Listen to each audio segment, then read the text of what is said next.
여러분 안녕하십니까, 박인성입니다. 제22대 40총선 서울도봉갑 국민의힘 김재섭 당선자가 김건희 여사 특검을 언급했습니다.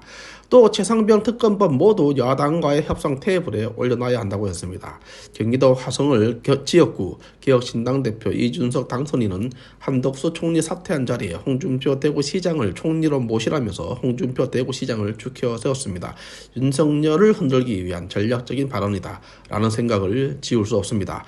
또 남은 3년을 잘 버티려면 홍준표 시장 도움을 받는 것이 가장 좋다까지 했고, 앞서 홍준표 시장은 화답하듯 이준석을 두고 그래도 괜찮은 정치인이라고 했습니다. 홍준표 대구시장은 한동훈 전 비대위원장에 대해서는 사냥개라는 표현을 썼습니다.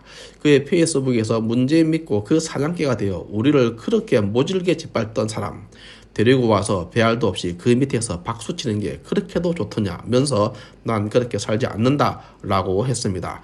보수 진영 유튜버들도 스탠스가 각각 다릅니다. 박근혜, 윤석열, 한동훈을 한 보수 세력으로 본가 하면 박근혜와 윤석열 만남 후 이런 박근혜 전 대통령을 두고 건강 이상설을 거론하며 정신적 문제, 심지어 치매를 운운하기도 합니다. 박근혜 전 대통령과 유영하를 남녀 관계로 보면서 유영하의 지시대로 박근혜 전 대통령이 움직인다는 말을 하고 다니는 사람도 있습니다. 물론 사실 확인되지 않은 것입니다. 이렇듯 여러 내피셜이 난무하는 가운데 민주당 이재명과 조국 혁신당 조국은 이번 선거에서 대승하게 됩니다. 국민의힘은 108석에 그쳤습니다. 지난 22대 40총선에서 유영하가 경북 경산 조지현 후보 지원 유세를 했습니다. 최경환 전 경제부총리는 당선이 확실한 유력 주자였습니다.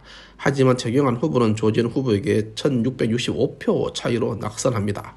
유영하와 한동훈의 지원 유세 때문이라고 보는 시각이 많습니다. 조지현 당선자에 대해서는 유영하의 1+1 공천 거래 대상자라는 의혹이 있습니다.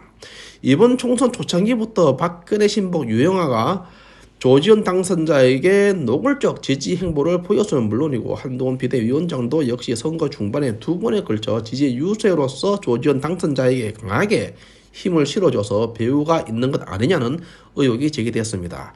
조지현 당선자는 박근혜 청와대 대변인실 뉴미디어 정책비서관실 경력을 가지고 있습니다. 그렇다면 최순실 태블릿 개통자인 김한수가 선임 행정관으로 일했던 곳으로 조지현 당선자가 일했던 시기에 김한수가 바로 조지현 당선자의 직속 상관이었던 것으로 보입니다.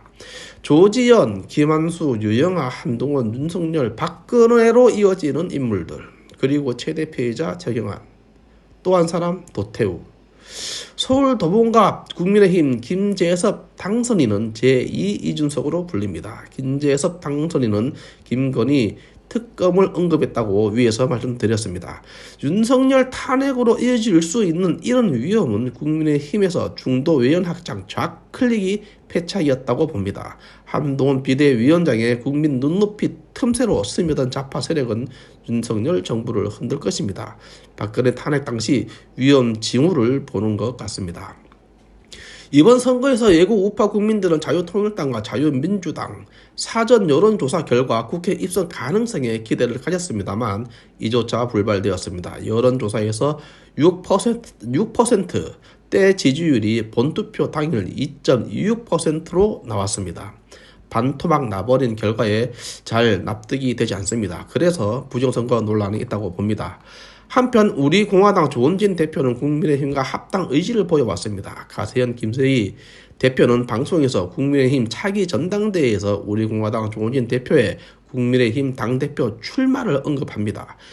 김세희 대표는 최고위원으로 출마할 것이라고 했습니다. 김세희 대표는 지난 총선에서 우리공화당을 지지한 바 있습니다.